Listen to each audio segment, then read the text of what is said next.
The King's Prisoner. Escape from Château d'If, the shadow of betrayal.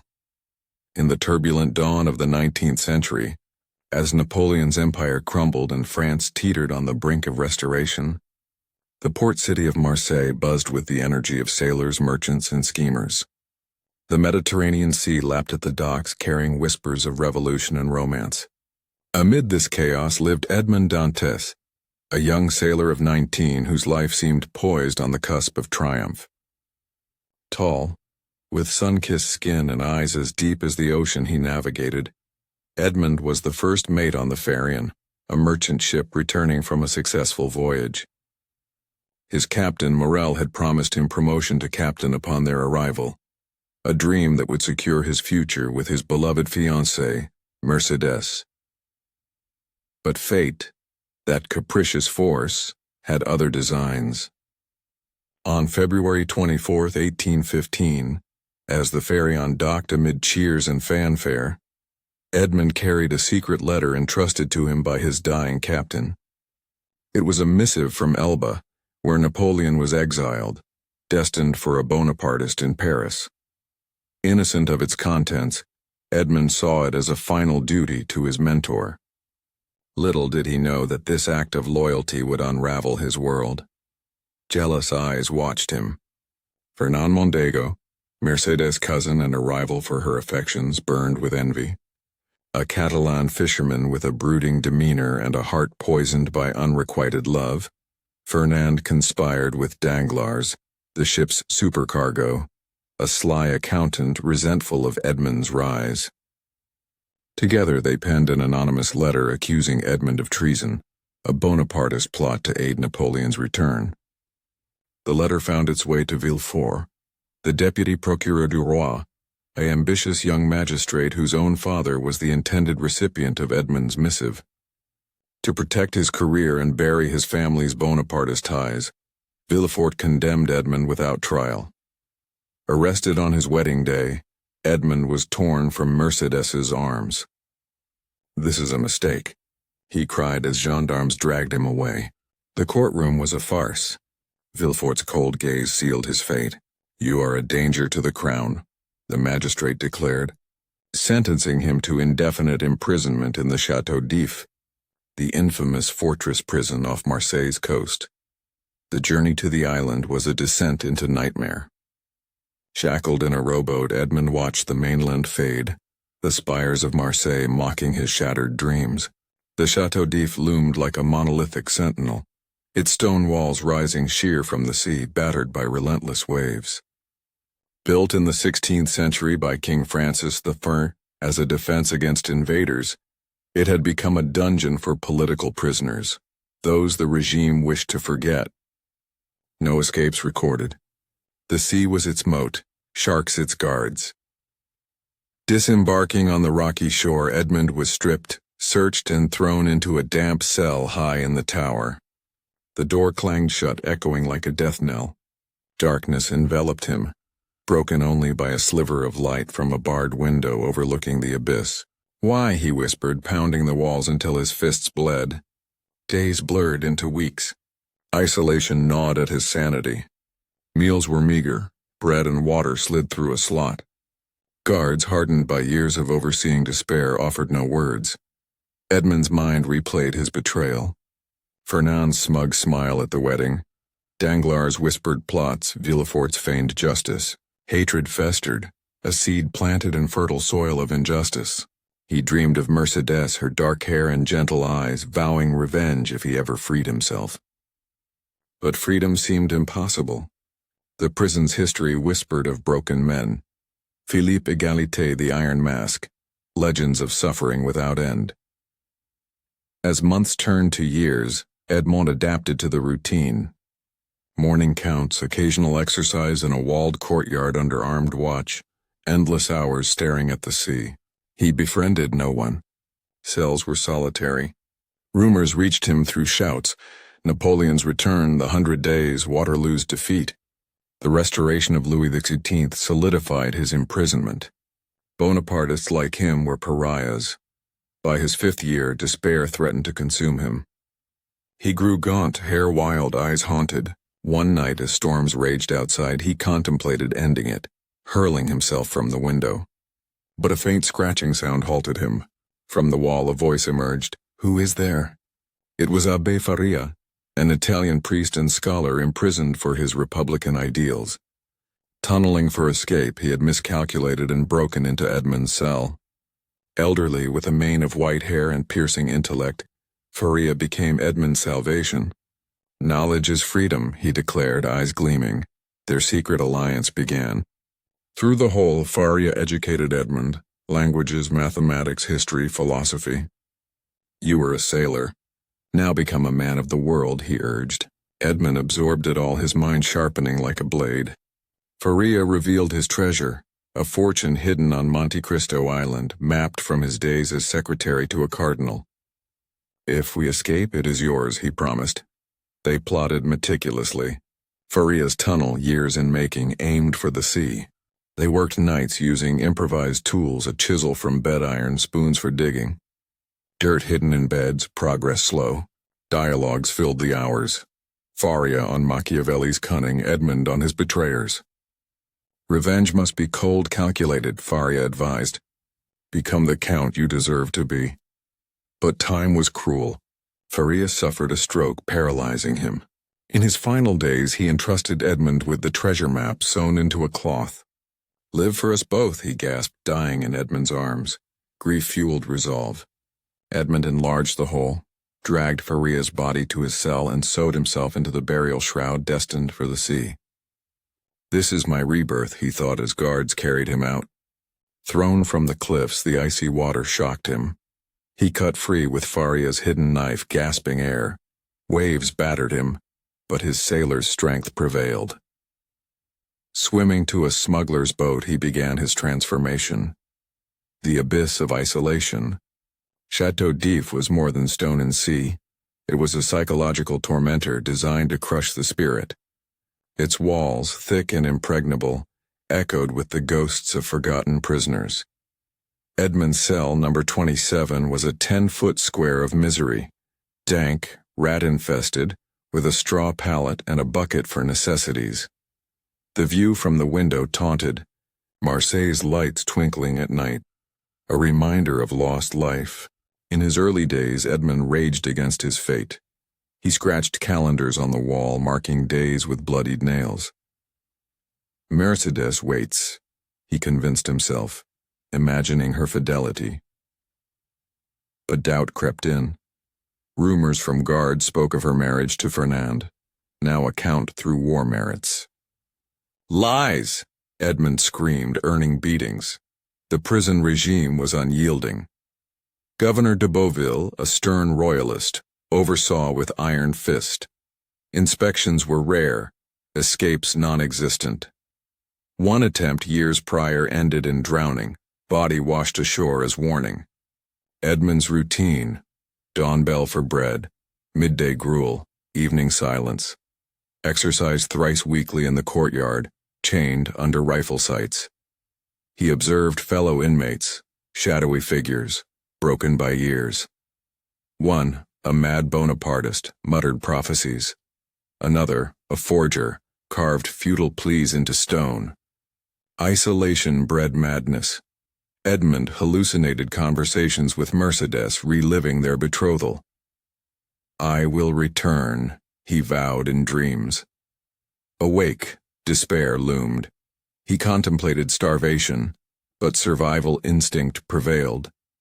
Then came the scratching, faint, persistent. Edmond pressed his ear to the wall, heart racing. "Friend or foe?" he whispered. Abbé Faria's voice was a lifeline. "I am tunneling to freedom," the priest explained. A learned man, imprisoned since 1807 for plotting against Napoleon. Ironic, as regimes changed. His knowledge was vast. Theology from seminary, sciences from travels, politics from Roman intrigues. Their first meeting, when the hole widened, was electric. Faria, frail but spirited, embraced Edmond like a son.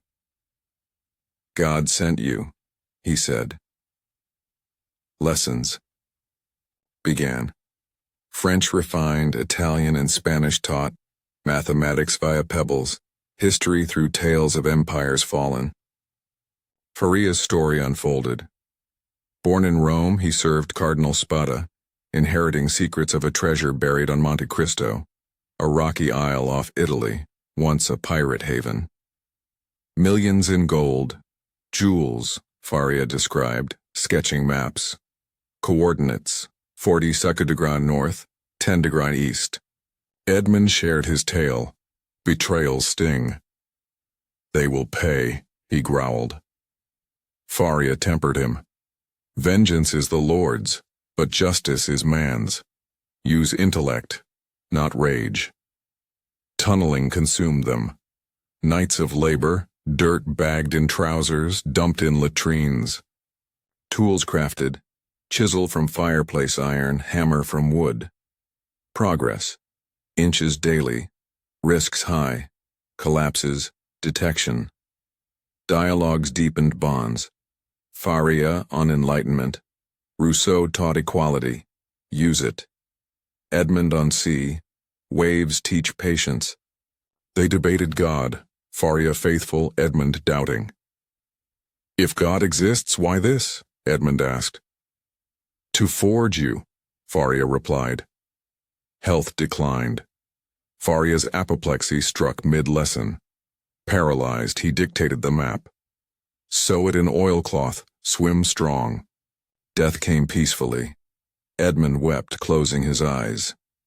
The escape plan, ingenious.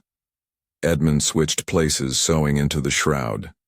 Guards, oblivious, carried him to the cliff. Weights for sinking, one grunted, tying rocks, plunged into depths. Edmond slashed free, surfacing amid storm. Exhaustion battled will. He swam miles, spotting the smuggler ship Young Amelia. Help! He cried, feigning shipwreck. Crew Italian contraband runners hauled him aboard. Captain Luigi, wary but kind, employed him. You swim like a fish.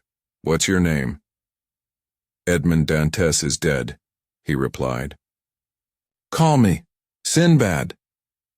Rebirth in the waves' freedom's first breath was salt water and thunder. As the shroud sank, Edmond kicked upward, lungs burning. Surfacing, he gasped, waves crashing. The Château d'If receded, a dark silhouette against lightning. Orientation, Marseille east, but pursuit likely. He swam west toward smugglers' routes. Hours passed. Cramps seized limbs.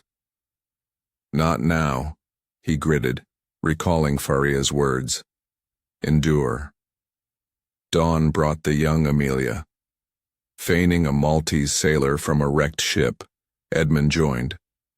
Life at sea revived him. Sails, stars, camaraderie. He proved invaluable, navigating storms, earning trust. Months later, they anchored near Monte Cristo. Shore leave, Luigi announced. Edmond slipped away, map in hand. The island, barren, cliffs jagged, caves hidden. Following, clues, spire rock 20 paces north. He dug, unearthing chests of gold, diamonds, ingots, wealth beyond dreams, Spada's legacy. Overwhelmed, he buried most, taking enough for plans.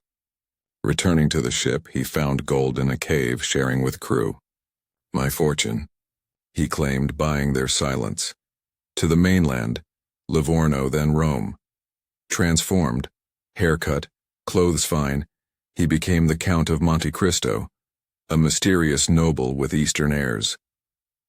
Investigations began. Agents hired to track betrayers. Fernand, now Comte de Morcerf, a general via Algerian wars, married Mercedes, father to Albert. Danglars, baron and banker, wealthy through speculation. Villefort, procureur du roi, powerful, with a second wife and son. Edmond's revenge brood. They took 14 years. I'll take everything, Paris beckoned. As the Count, he dazzled society, exotic, erudite, rich. Balls, operas. He befriended Albert, saving him from bandits staged. Gratitude opened doors. Subplots unfolded. Haydée, a Greek slave he bought, daughter of Ali Pasha, betrayed by Fernand. Her testimony would damn him. Mercedes recognized him, eyes meeting in sorrow. "Edmond?" she whispered. He denied, heart aching. Vengeance commenced. Danglars ruined through bad investments, manipulated by the Count's agents. Villefort's past exposed. Infanticide attempt revealed. Fernand disgraced, suicide following, but victory hollowed. Mercedes' plea. Enough. Son Maximilian's love story redeemed him. In the end, Edmond sailed away, hope renewed. Wait and hope, his mantra. Word count so far, approximately 3,800. Expanding with more intricate revenge plots. Character developments. The Web of Vengeance, Paris. 1838. The Count of Monte Cristo arrived like a comet. His mansion on the Champs-Élysées a marvel of opulence. Marble halls, Persian rugs, servants from afar. Society buzzed. Who is he? Eastern prince? Alchemist? Edmond, now 33 but aged by prison, hid behind Abbé's teachings, multilingual, scientific, philosophical. His valet, Bertuccio, a Corsican with grudges, aided schemes. Ali, mute Nubian, enforced loyalty. First strike, Danglars. As banker greedy, the Count, posing as investors, fed false telegraphs, stock crashes.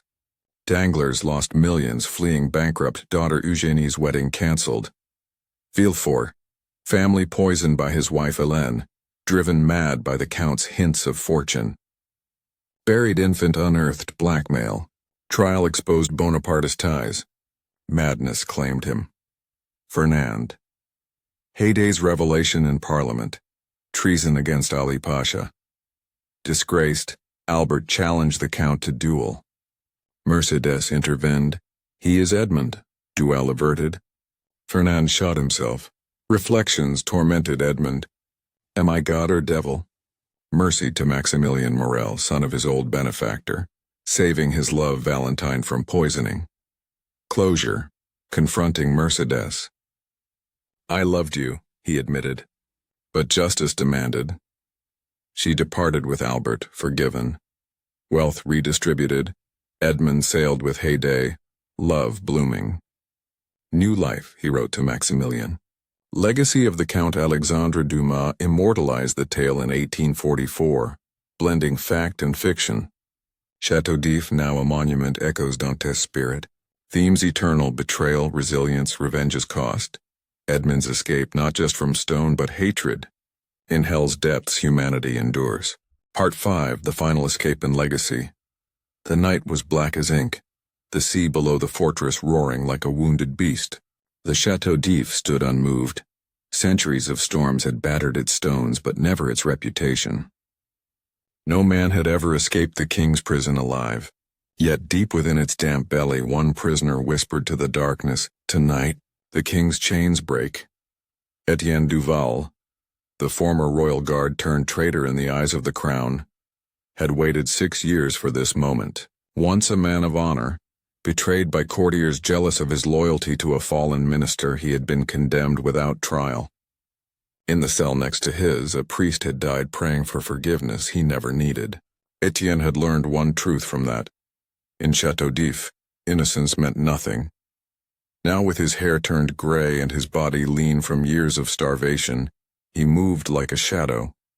He had spent months studying the tides through the small barred window of his cell, timing the sea's rise and fall. He had befriended a young guard, offering him stories of war and heroism in exchange for small favors. An extra nail, a candle stub, a file hidden in bread. It was through these small mercies that he had built his chance. The plan was madness, but so was waiting to die behind stone. When the guards changed shifts at midnight, Etienne began. The file sang softly against the rusted bars. One broke, then another. Sweat mixed with sea salt as he pushed the last iron free. He slid through the gap, scraping skin, falling into the outer corridor. The sound of footsteps froze him. He ducked into the shadows. The young guard, the same who had smuggled him tools, walked past without a word. Their eyes met. No nod, no whisper, just a silent pact. Then he was gone. Etienne descended through the old drainage tunnel, the one that emptied into the sea. The stench of rot and salt nearly choked him. He crawled through filth, clutching a small sack of stolen bread and a dagger no longer sharp. Behind him, the walls of his torment pressed close, centuries of despair echoing like ghosts urging him forward. Then, light. The tunnel opened to the cliffs below the fortress. The sea was a raging black void, waves crashing against the rocks. But Etienne had prepared a small raft, woven from driftwood and rope he'd collected over months. Each piece hidden under his straw bed, smuggled one by one. He waited for the moon to vanish behind clouds and then pushed off. The cold bit into him instantly. The waves clawed at the raft, threatening to tear it apart. Etienne clung to it with bleeding hands, his breath ragged. "I will not die in the king's name," he whispered. Behind him, the fortress loomed like a tombstone against the sky. Hours passed. The current pulled him south toward Marseille, but exhaustion dulled his strength. He thought of his wife, buried years ago without knowing the truth. He thought of the men who betrayed him, one now a minister, one dead by poison. He thought of the priest who had once told him that faith was not found in prayers but in defiance. "To live free," he muttered, "is to forgive no tyrant." As dawn broke, the coast appeared, faint, golden, like salvation itself. Fishermen spotted the drifting figure and hauled him aboard. "A ghost from the king's dungeon," one muttered. Etienne smiled weakly, coughing seawater. "Not a ghost," he rasped. "A man reborn." He would never return to France. Under a false name, he disappeared into the small villages of Italy, working as a stonecutter. The man who had once built walls now destroyed them, brick by brick, as if defying every cage ever made. They said he lived quietly until old age, never speaking of Château d'If, but some nights when the sea wind howled, villagers claimed they heard a voice whispering from the cliffs, "Freedom is the only crown worth wearing." Years later, when the prison finally closed in the mid-19th century, officials catalogued its records. Among them was a note written by an anonymous guard. "One cell stands empty, bars broken. The sea has claimed a prisoner. Let the king find him if he can."